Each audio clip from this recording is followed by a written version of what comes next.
Welcome, welcome, welcome, ladies and gentlemen. Adam here, aka the Sound Scotsman, and this is episode 2 of Smart Souls, another little remake. I decided that this episode could do with a little freshen up as well. So here we go. Today we're going to deal with all the treasure that you should grab as soon as you hit FireLink Shrine. This is exactly what you should do.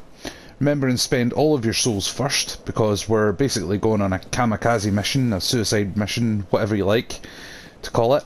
We're going to collect all the really important items to give us more of a bit of a head start really when we head up the actual direction. So, like I spoke about last time, that direction up that way is the actual way, but before that we are going to go treasure hunting. So you could talk to this grumpy pants if you want, but he's not really very helpful.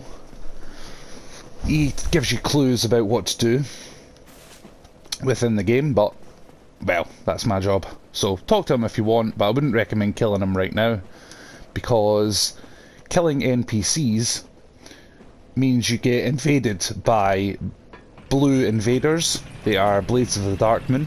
They're basically the top tier invaders, if you like, and they're just a big bloody nuisance for us because we've got stuff to do. So anyway, first on our hit list is a firekeeper soul. It's not this, but this is a little bit of treasure anyway, so I'll show you that. I'll also show you something else. This is New Londo Ruins. You came out that way. Down here and round the corner there is a sorcery blacksmith. He is the magic blacksmith. Okay, so you could use him like right early on if you wanted, but he does sell a couple of things: heavy soul arrow and soul arrow. So remember that you can get copies of soul arrow and heavy soul arrow here if you wanted it. He also sells the sorcerer's catalyst. Remember in the last time I got you a talisman, so if you wanted to do sorcery this early on in the game, that's the guy for you. He makes your magic weapons and your enchanted weapons as well. I do make this character a sorcerer, like I spoke to you about earlier, but I don't start getting serious with it for a few episodes yet. Seeing this barrel here?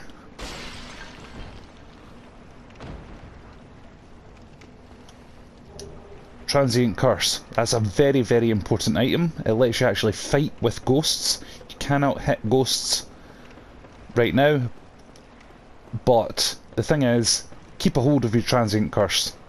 We're going to use it much later in the game, and they're very expensive. For our purposes it is just much more straightforward to actually die, to just come round here and go for that piece of treasure right there,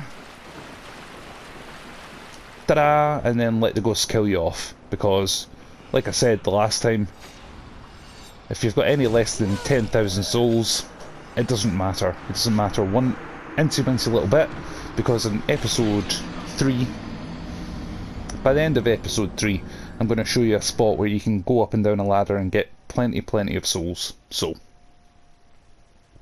do not worry about it right now. Okay, so that's our first suicide run done. Next on the hit list, we want this Zweihander. That's one of the best swords in the entire game. So we're heading through here, up these stairs, down into the catacombs. Remember I almost went for it in the last episode? Well, anyway, this piece here isn't important. You can just grab it if you want to.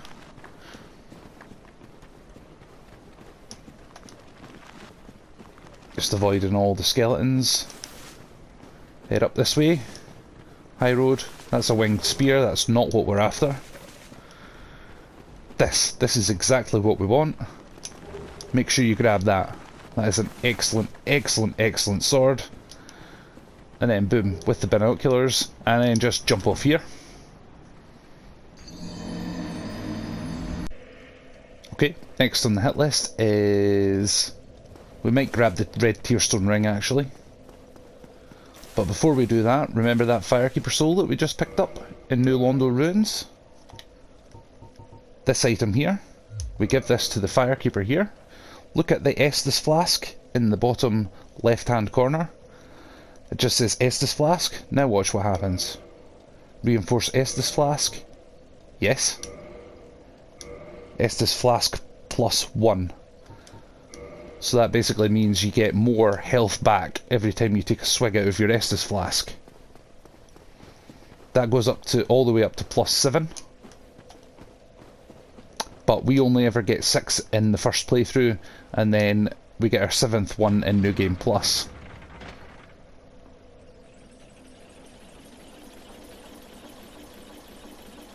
I'm sure you probably already know about New Game Plus.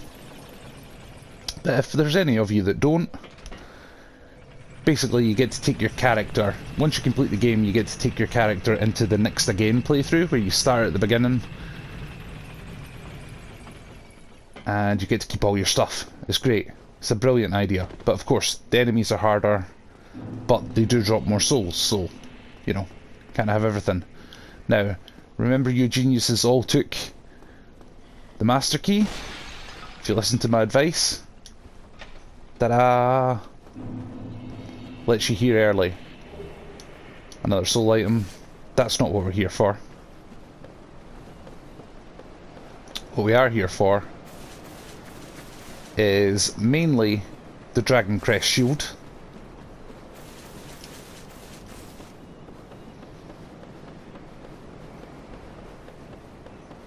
And the Astora Straight Sword.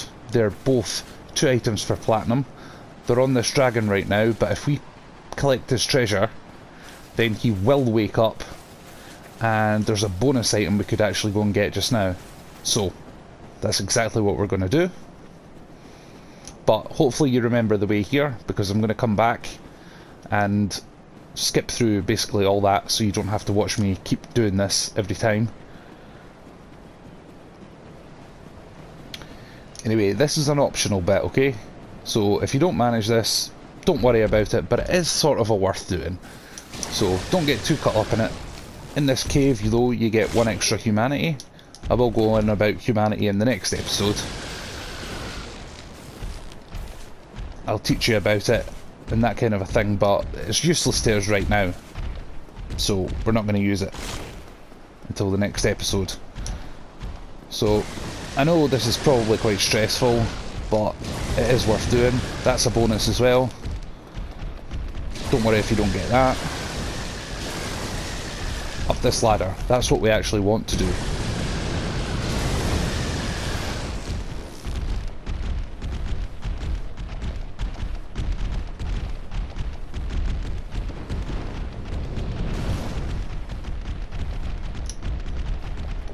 Ta-da! Red Tearstone ring. Okay, so I'll meet you back at the dragon. I'm just going to jump off here rather than waste the homeward bone. Although you could waste the homeward bone if you want to. But anyway, Geronimo! So here we are back here again. And that there is actually the best way into Blighttown. You might have heard that you can get the Crimson Armour set if you go into Blighttown this early, but to be honest, it's really stressful, and there's no point in doing it really, because we don't actually need it until about episode 11, and I get you it, well, we don't really need it until episode 12 if I'm being honest, and I actually get you it in episode 10, so don't sweat that stuff. Our outfit is pretty damn good, the knight's outfit is pretty damn good, so there's no point in the stress. So, it's time to wake this big fella. What I will say to you though is, I'm going to put my nifty ring on, not for any reason right now, but just because we have it. It boosts attack when HP is low, so basically when you have about 1 segment left of health, you get maybe a 30% damage increase, which is pretty damn cool. Anyway, 2 of these items that are on this dragon are required for platinum, but see, if you start at this side, and then we quickly grab the treasure, then the dragon can kill us, and no stress. But the dragon will remain awake though. It's important that you know that. There we go. Job done. That was a complete and utter success. Okay, so that's us just about ready to set off now. Notice that glowing item in the distance under the bridge. Well, I'm going to show you how to get that in a little minute. I'm not going to grab it just now because it's not really particularly important right now. It's just a ring of sacrifice, which I'll explain later on when it becomes actually relevant. But if you do get it, don't use it. Not just now. Not until you have souls that you do not want to lose. For the meantime, the Dragon Crest Shield, that was the item we picked up. I'm going to let you see the stats on that just now. But if you don't understand what all these stats mean, hang around until the very, very end of the episode, and I'll go through what all that sort of stuff means for all the beginners. But what I wanted to point out was fire, 85. The damage reduction percentage, it's in the middle column, 85. So 85% of the fire damage is reduced by that shield. If you're blocking, obviously. But anyway, let's head off. If you're wondering about why am I not using that amazing sword that I picked up a few moments ago, well, reason is I don't actually have the stats to use it. The game won't let you use every single item that you have. You actually have to have the stats to use it. So, but anyway, we'll talk about that at the end. Let's stop that guy annoying me with fire bombs. It's quite funny.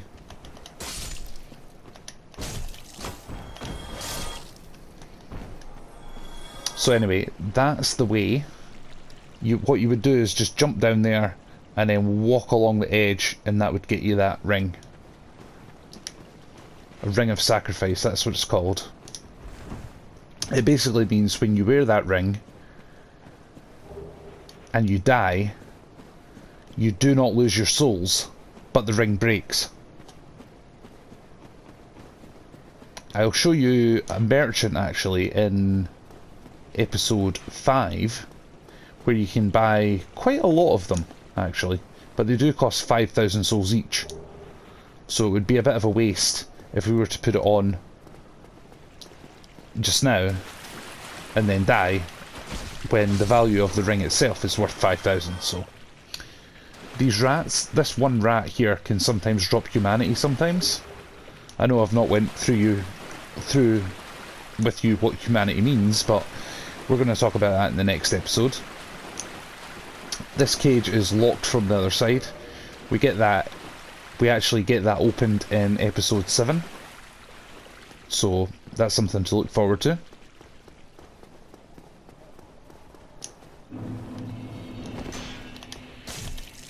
See the blocking ability of this shield. Superb. Now, I'm going to point something out. See that there? That's a humanity as well. You can obviously tell that humanity is extremely important. And it really, really is. But like I said, it's an online play item basically. But we're not going to be meeting up with anybody just now. Now, for the most part, my guide is actually meant for people to watch it in full and then go ahead and do what I've just done, or do it side by side. But the point is to watch the episode in full, because right now, for example, you would be wiser just to go through that fog wall and do what I do in a few minutes and not risk coming down here. In other words, get the bonfire first. But for my purposes, I'm just going to show you, because I'm confident, what's down here. So, in this little cave here, turns out it's actually a wee room. And there we go. You might have seen a little bit of glowing treasure out the corner of your eye a second ago. And that's what that was. I don't think there's anything this way. No, there isn't.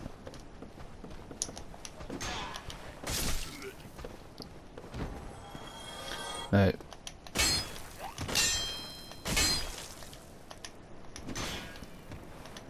that was because I was out of stamina there that he managed to make me have that weird animation when he hit me. Anyway, you see those hollows just hanging off the edge of the cliff there? It's very, very clearly a trap.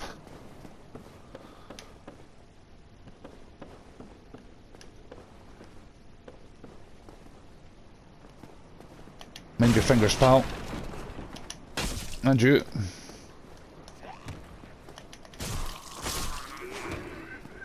And only one left. I mean, they're not particularly strong enemies, but when they swarm you like that, you can be dead in seconds. Rubbish. That item, believe it or not, it's quite funny, but it does actually have a purpose. Remember that crow's nest I showed you in episode 1? Well, that crow's nest, you can actually swap that rubbish and you get something cool. I can't remember what it is off the top of my head, but anyway, in episode 6, like I said the last time, we go back to that area, so I'm going to show you how to... Ta-da, humanity. I'm going to show you how to do the crow swaps and all that sort of stuff in episode 6.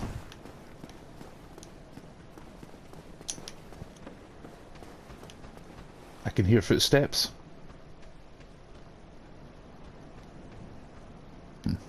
Well, false alarm.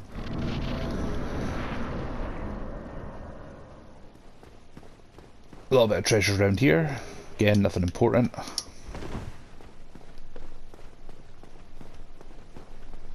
Watch this, this is really, really cool.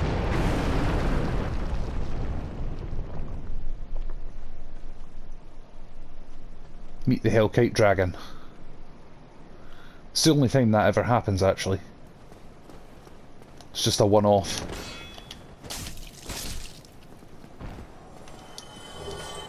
Short sword, okay.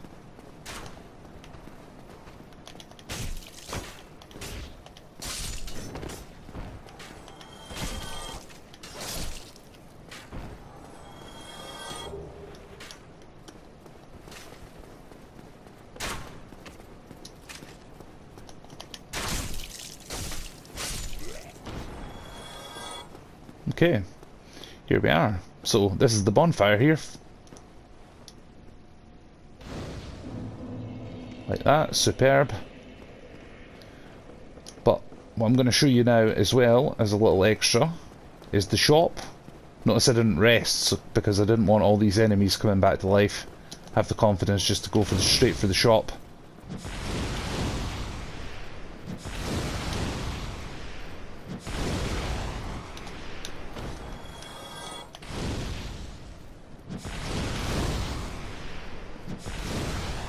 Actually, I'm going to show you a cool wee quick move. Maybe I won't. Anyway, these boxes here. Make sure you rest at the bonfire, mind you. Don't just come and do this right now.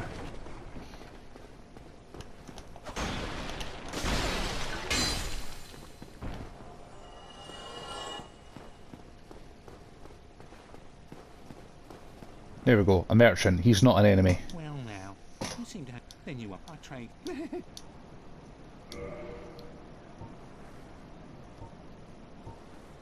So he has some basic items in stock.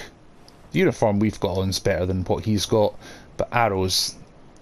You never want to run out of arrows, just like Homeward Bones. Obviously we don't have a bow right now, but he does sell one. There we go, 1,000 souls. Should we buy it now? No, we're not going to buy it now, we're going to level up instead.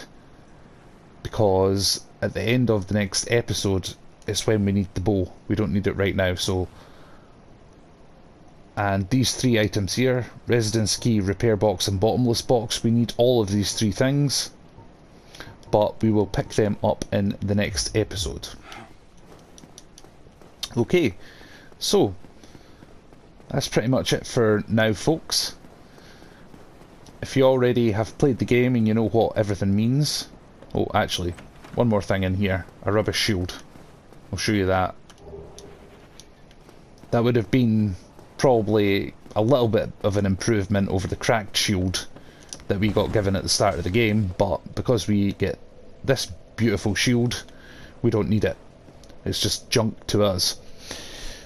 So yeah, everybody that already knows what the symbols and stuff mean, cheerio for now. Seriously consider subscribing and helping the channel because I'm very, very new to it. So all the help I can get, all the better. And for everybody else, let's educate you on what things mean. So, as you can see, vitality is at 10. That basically is your health bar. Attunement, that's at 12. That basically means how many attunement slots you get. Attunement slots are to do with spells, or pyromancy or miracle. It just means how many of each spell you could actually carry. So I'm allowed 2, but I only have 1 spell. See? Attunement slots, and then 2, and then underneath it I've got my pyromancy ball, and I've got 8 out of 8. Well, next to it there's another slot, but if I had another pyromancy or another spell I would put it in there, but I don't have one right now. Endurance, that's stamina. It also does your equipment burden as well. Strength and dexterity are stats that you need to have to be able to use different swords and weapons and things. So swords, arrows, swords, bows, axes, all that sort of stuff. It has an actual strength or dexterity requirement on it. Resistance, that is a terrible, terrible stat. Never, ever, ever, ever, ever put points into resistance. It's a complete and utter waste. Intelligence, it depends on what intelligence you need, a certain requirement to use a certain spell. Faith, same idea, but instead of intelligence it's miracles. So that's kind of how that sort of stuff works. Next thing, I'm going to show you on an actual weapon. Okay, so hand axe there. So physical, that's, see how it says ATK, attack, physical, 80 plus 11. Magic 00, fire, lightning 00, critical 100. And then underneath it it's got the arm indicating strength, and the hand indicating dex, and then obviously the candle and the star for faith. Okay, so next to that column, the middle column, it says required parameters, so 8 for strength and 8 for dex. So if I had less than 8 dexterity, I would not be able to use this. Likewise, almost likewise with strength, I would need 8 to use it, but really what it means with strength is you need 8 to use it effectively.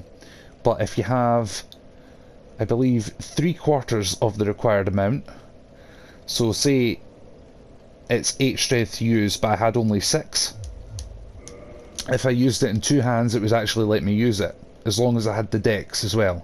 But it doesn't work the opposite way around. Dexterity must be, you must have the dexterity, but the strength thing, that works with 2 hands. So hopefully that makes sense for you. I'll talk about just one other thing with regards to those stats, because you're probably wondering what the letters mean. So how it goes: parameter bonus, basically the arm, the strength, C, and D with the dex. So highest is S, and then it goes A, B, C, D, E. If it had an S there, it would get a higher scaling with strength. So if strength is an S, it means it really, really scales well with strength. So the higher your strength, the more scaling you get. So it's basically where it says ATK, 80 plus 11, right?